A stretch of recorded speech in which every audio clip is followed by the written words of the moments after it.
we have Marlon Prudencio taking on Geoff Thevenot at table 1. Great matchup here. I am very excited for this one. Welcome back to everybody. Hello, Rebecca Slipka. I see you in the chat. Seth Lipkin as well. Good afternoon to you. Let's have a quick check here for all those of you who are watching. Where are you watching from? We love to see where everyone is tuning in from to get that global community sense.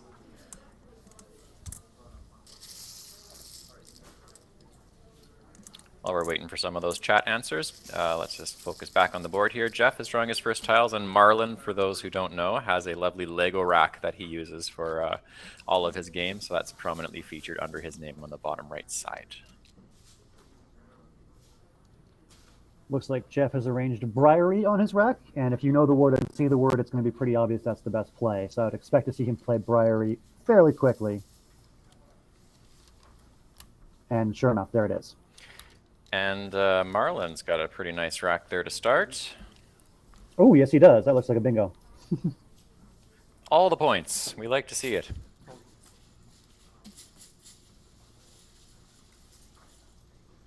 I'm sure everybody in chat can find some bingos here from Marlon pretty quickly. I'd say so. Let's see them. We have answers being typed for where people are watching from, but how about some of those lovely bingos?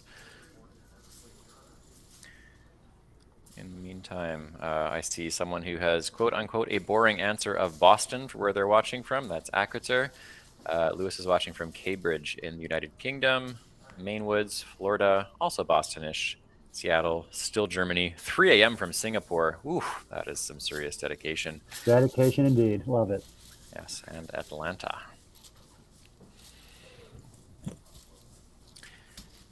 An album that does not feature any hip-hop is rapless, says Dan Trapdoor, in reference to Marlon Prudencio's rack. Yeah, no SF on players on the front there. But the interesting thing is that parsley takes an S in the front and the back because both parsleys and sparsely are words. Yes. Yeah. Surely you'd play something like parsley if you're over sparsely. But yeah, this is something for Marlon, like the Singaporeans call this Luxac, when you just draw. No, and he's done it quite a few times this tournament. Just drawn a bingo out of the pack. So yeah, that is okay. He plays tweezers, which is okay. Probably about 7 to 10 points. Less optimal, but I think that's okay. Perhaps Marlon is full from lunch and food is the furthest from his mind.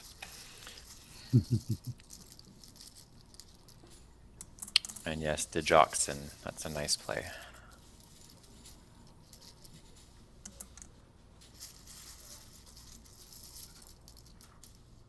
If there were an N on the board.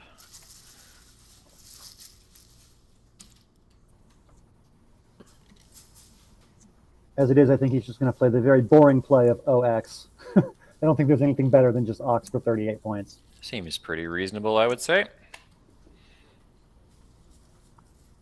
Just taking a quick look at the standings, and Geoff Thevenot is in second place in the whole tournament right now. Dave Wiegand still leads the field with 14.5 wins through 17 games. And then it's Geoff at 13, followed by Evan Borowski at 11.5, and Jesse Gay at 11. So Dave, Geoff, Evan, and Jesse, those are your top 4, with Marlon trailing in 8th place at 10-7. So Lewis has suggested a really clever setup, which it seems Geoff has seen, and that's to play Kidji to the Ian Pleaser, setting up an Ox play for himself on the very next turn. That's brilliant.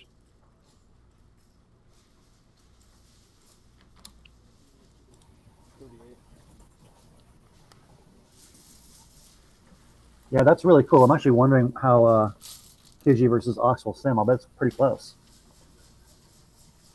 Oh, yeah, sure enough, Kidji is the best play when you sim it against Ox. Just a monster valuation in Quackle. It's saying you're going to average about 51 points per turn on your next turn, which makes sense because Ox scores about that much. Yeah, Kidji's an awesome find. Nice job. I'll see if we have time. Maybe I'll go have a chat with Geoff after and see what his thought process was on that turn, because clearly he saw Kidji based on the rack, the way he lined it up. So yeah, we'll see if we can ask and let you know in the chat maybe what was going through his head as far as his choice there. All right, so after Ox and then a quick woe from Marlon, it is 96 to 68. small lead for Marlon. And I think Geoff lines up Dignify, which looks, someone pointed out in the chat as well. And keeping the D hook, that's very interesting. Oh, Ignify. Oh, nice. Yeah. The L and the D.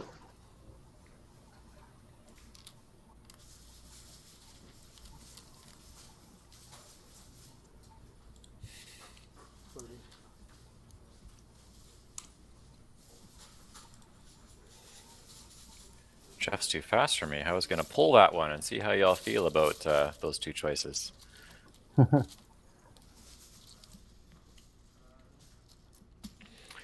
Marlon's got a fairly standard vowel heavy 7. Looks like he will dignify Jeff's play with a response. Yeah, as Jeremy points out, he was just looking at the vowely portable track, and then he just draws the N out of nowhere.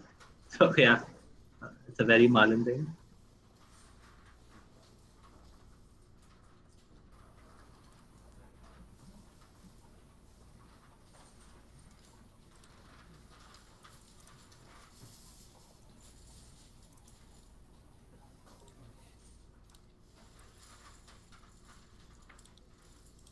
Wow, there is one bingo here for Geoff, and it is awesome. I will be very impressed if anybody in chat can spot this. It is not easy. I think there's a chance Geoff can spot it. Would it be break time? It will be break time. Yay! Oh. Okay. Yeah, through the RE in the center of the board, you can play break time for 101. That was a big old guess on my part. It just seemed the most logical. This will be interesting. Yeah, I see Jeremy in chat spots it too. Yeah, break time is the only bingo. So he's either going to get 101 or nothing. Yeah, Geoff knows a lot of nines. Yeah, Geoff is something like Camp is not too bad either, but yeah, nothing like break time.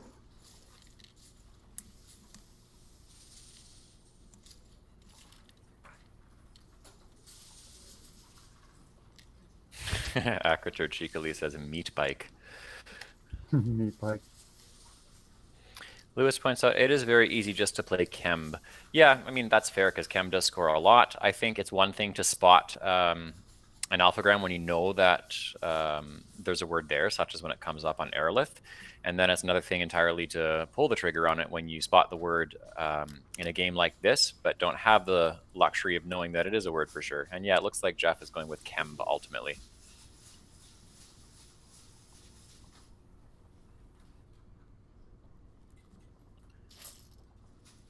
Break time would have been really cool, but can't argue with 58 points and keeping the blank. That's pretty good. Yeah.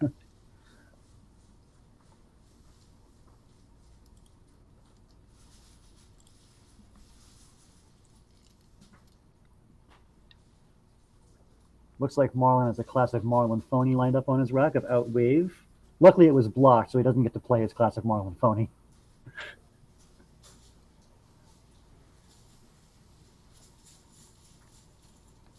What's the best valid word, though? That's the question.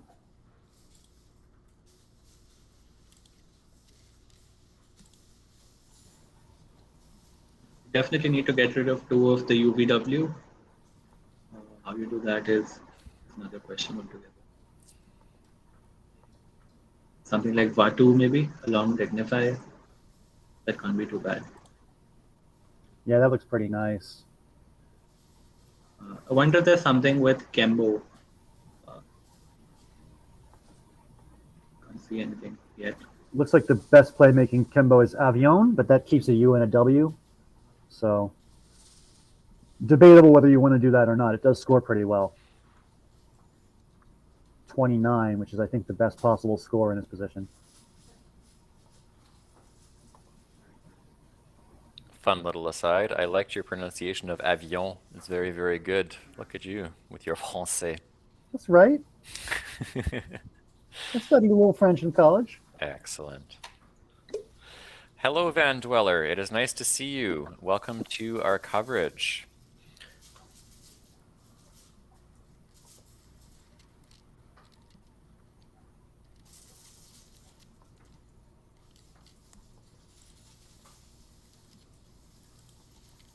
It's cool that when somebody says hello to Scrabble, we can say hello back on Scrabble's behalf because we're now on the official Scrabble channel. So We We're are speaking Scrabble.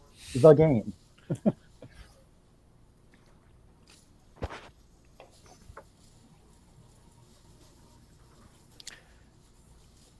Evans proves, indeed. I am not the only bilingue.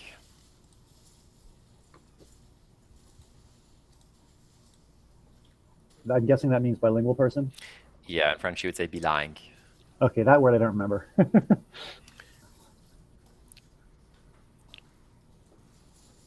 I guess I'm try a little bit. I knew Spanish at one point in my life. I've forgotten it.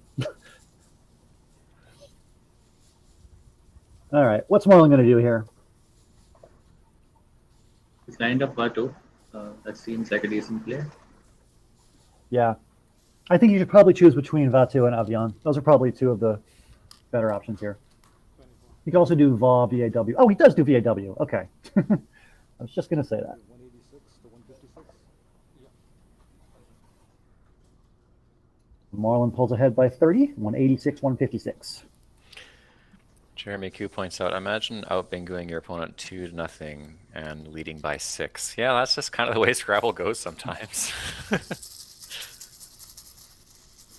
Yeah, Geoff doing a great job just scoring points with his non-bingo plays. 30, 38, 30, and then 58. And then it's even scarier that this is, yeah, break time could have made it even worse. So, like, all things considered, Geoff is still scoring phenomenally well. And he is going to get a bingo down now. Yes, he's lined it up. Has he?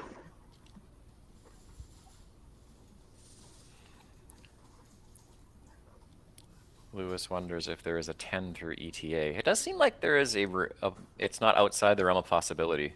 That's a good little puzzle. Yeah, an outlier on Marlon's stack. That's, yeah. That's definitely going to come down. Seth Lipkin confirms no 10 through ETA, and Foundering says Detonative is almost there. Yeah, that's cool. We've got some heavy artillery for some of our word finders in the chat today. We're going to be on our toes.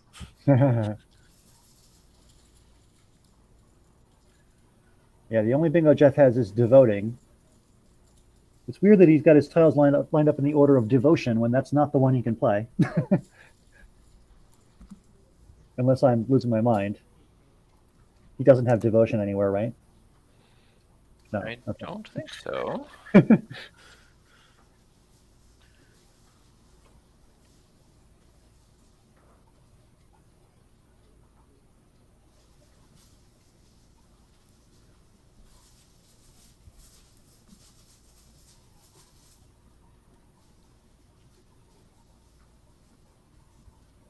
I see Marlon is deceiving his opponent into not knowing he has a bingo by separating out and liar rather than putting all 7 tiles scrunched together. We were just talking at dinner last night about this, about how you don't want to give tells about what's on your rack, whether it's a bingo or a 3 or a 4.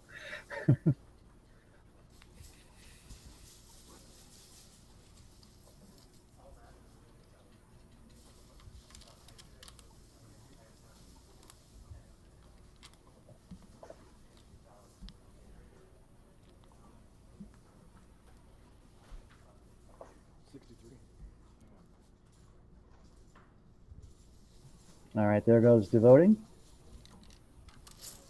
Interesting question here is whether Marlon wants to choose outliers or ulterior. Outliers seems kind of dangerous because the E puts the outliers puts the E right next to the double letter score. But ulterior is 2 points less.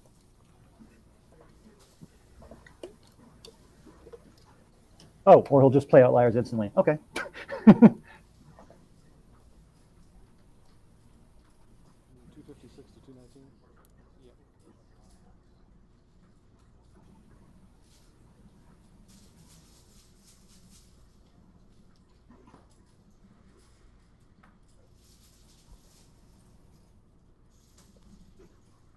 Jeff's now down by 37, and he's got a rack that's not super great. What do we think Although here? I've seen something very interesting to the end, getting rid of most of the crap and making use of the Kembo hook. I wonder if someone can see that in the chat. Ooh. Kodea is also nice, but Kodea is a bit wild. Definitely.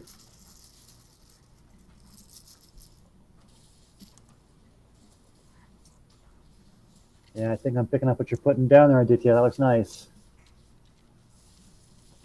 He's got a 31-point play, it would appear. Yeah, Jeremy points out one. I was looking at the one that Alec points out just before that.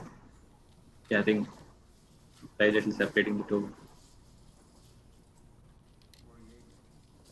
So there's some discussion about Deacon versus Aeonic in the chat. Aeonic does get rid of an extra vowel.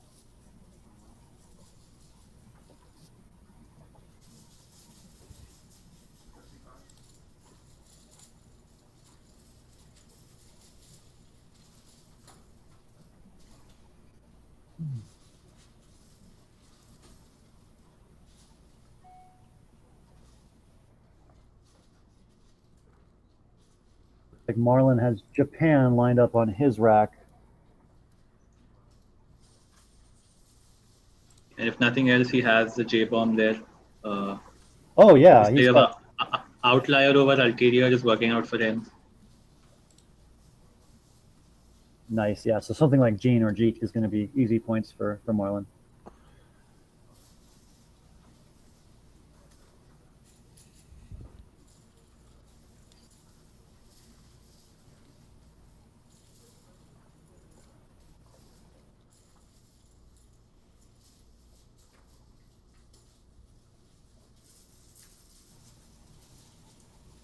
Geoff would appear to have Kui lined up on his rack there.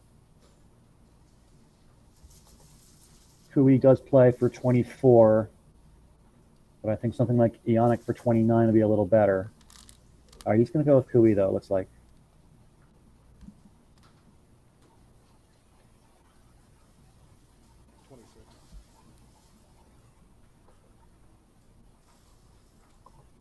Pending for? Let's see, it's 14, 18, 24, yeah, sorry.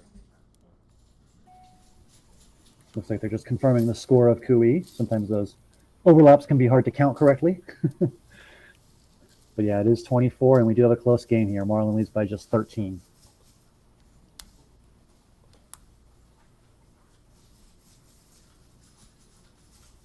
Which one, Marlon? Jeet or Gene? Obviously one of those two things. After a dramatic pause. I prefer the T just because of the PAND synergy, I guess. A little better than PADD. Yeah, I think you're right. I think it's close, but you're right, yeah. Oh, he likes Gene. There's 2 N's left and 2 T's left, so you're equally likely to draw a duplicate of either one. All right. After the J-bomb, Marlon's got a 70-point lead, but Geoff has the blank.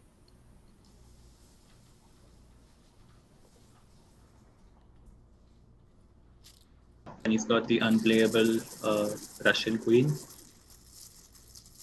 Oh, yeah.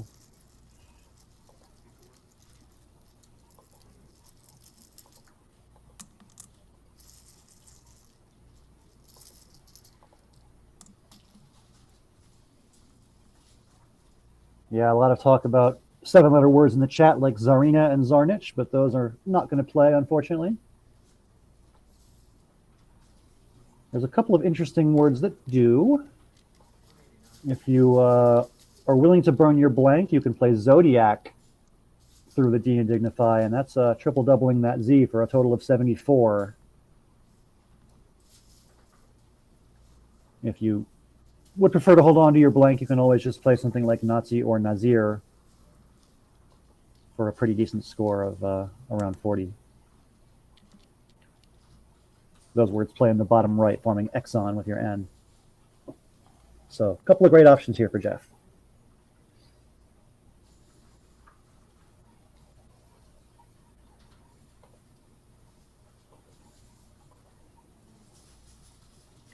Geoff really taking his time here, but I think you can't blame him. These are some positions you really want to think through and get them right. You're down by 70. You don't want the game to start slipping away, and you got to find a plan for how to come back. And it can take time to figure that out.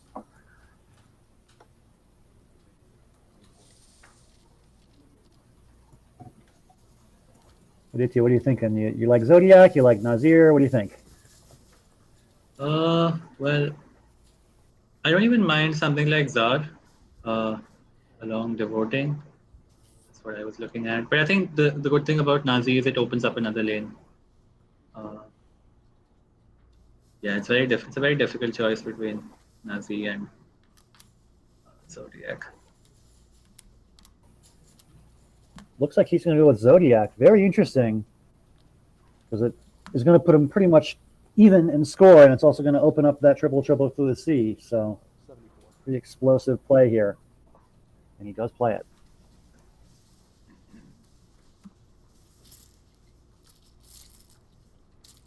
I think that was interesting. There were several really good options, including Zah, like you said. And what's even more interesting is that I don't think Marlon can do much there. Oh, true. Unless he plays something like Acid, maybe.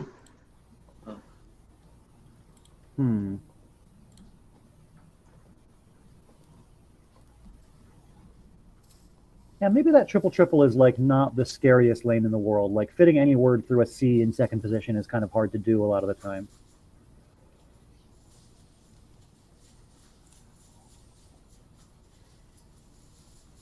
Marlon's got plenty of time on the clock to think this over.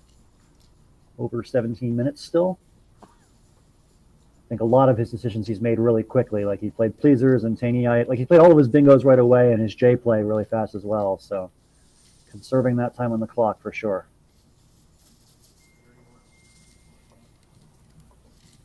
So one word that jumps out from this rack is putid, P-U-T-I-D. There's a couple of spots to play that for like a middling score of like 24-ish. It plays both above devoting and below devoting. Yeah, there's no real standout star play. Updo is suggested in the chat by Sidewinder. Yeah, that's certainly one option as well. Yeah, I think I prefer Updo over Putid, keeping DATI with the N at the bottom. Yeah, there's a decent chance you may bingo the next turn. Yeah, makes sense. All right, looks like Marlon's going to play pad. Okay. Of course, pretty decently. It's 26. Marlon the lead again. And kind of a strange draw for Geoff with the two U's and the Y. Yeah, but he just got what he wants with the H. Yeah. I think a couple of people pointed out in chat. Oh, because he's got oof. Yeah. Yep. Very nice.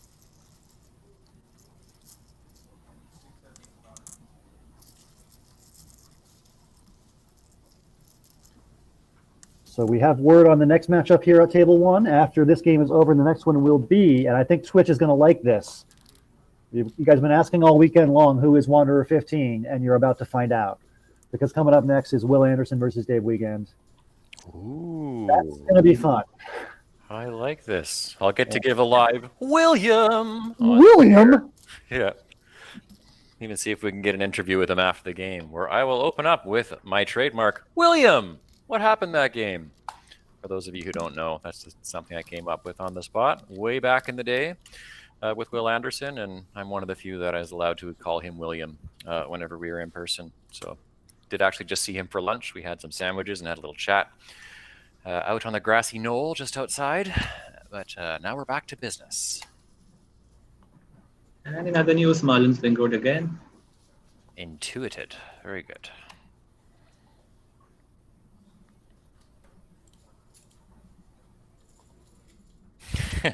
Jeremy says Marlon's like, no blanks, no problem. All right, we should probably bring up that unseen tile pool now. We've only got 14 tiles left, so 7 in the bag and 7 unseen to Geoff on Marlon's rack.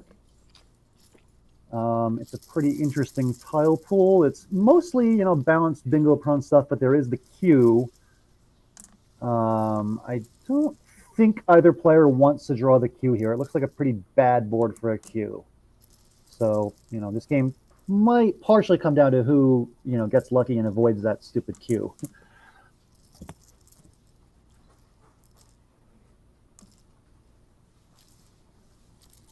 Alex Ding puts in gluttony, looking for a definition for that. I think a few of us who had a whole bunch of fogo de chao at a Brazilian steakhouse, we were engaging in gluttony for sure.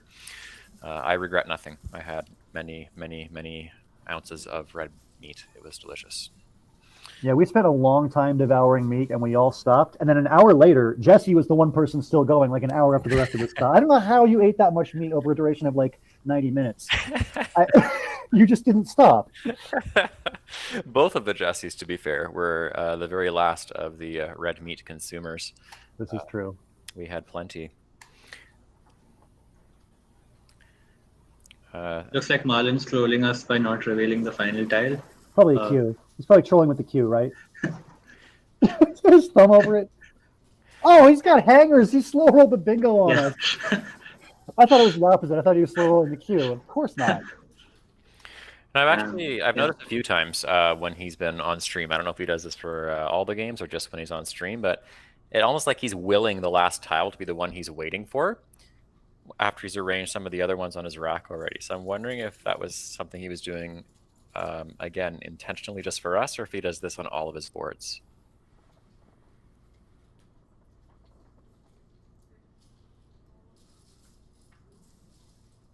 So here's the thing.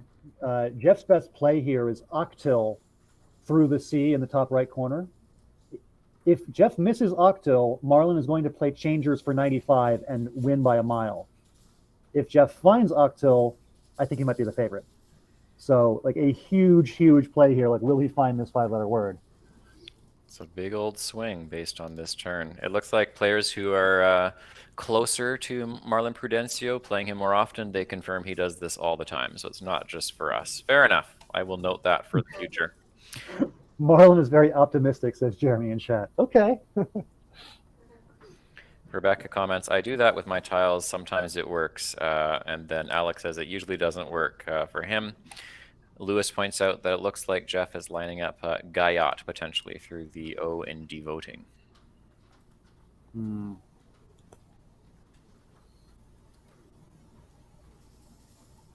Yeah, that could be. Oh, okay. Alec is clarifying he's talking about for Marlon. It usually doesn't work. He doesn't do that. Got it. Thank you for that clarification. Let's see a little bit further up. Have I missed anything else in the chat? Apologies, I went MIA for a few minutes. Let's see what else we've got here.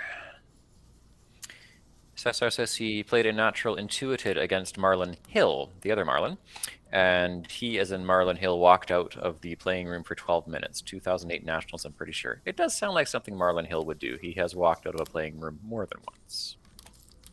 Okay, Guyot does come down, and that should be GG's. Yep. Insta changers from Marlon, and that'll do it. And Jeff just kind of nods, like, yep, okay. That's how it's going to be. 95 on that? Yeah. 494. That's what I got. 390. Yeah. Oof. Oof, oof, oof. That is a GG indeed. Yep, so Marlon goes up by 104 here in the end game, and also Jeff's drawn a terrible queue. There's just not much to do with the. I guess you can play QIN through Zodiac. Not too bad. Alex points out that Marlon has bingoed 5 times in this game. Luxac.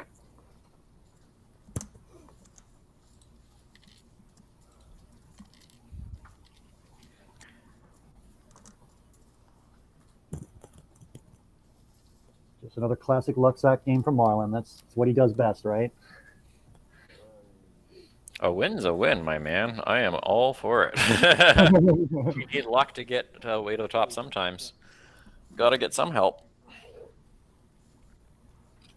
All right, QIN does indeed come down. That's the best play. And this game is over, fam.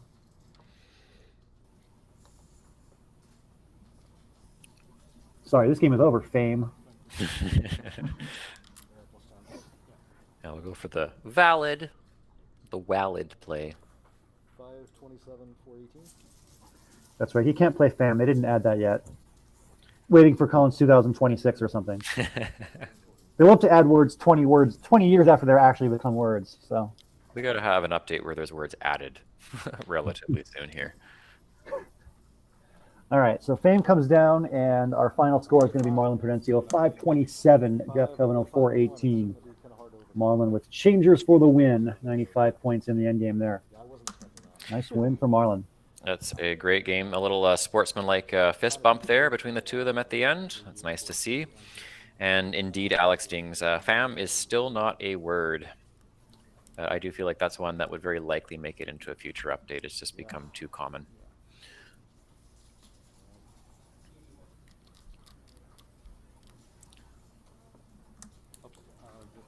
And it looks like Marlon's describing the extent of his luck stack on that turn, keeping to it and then putting into it. Yeah. Yeah, he played pad, keeping, what was it, DITU? Is that right? Yeah. Yeah, DITU, and he drew a bingo out of it. Luck stack indeed.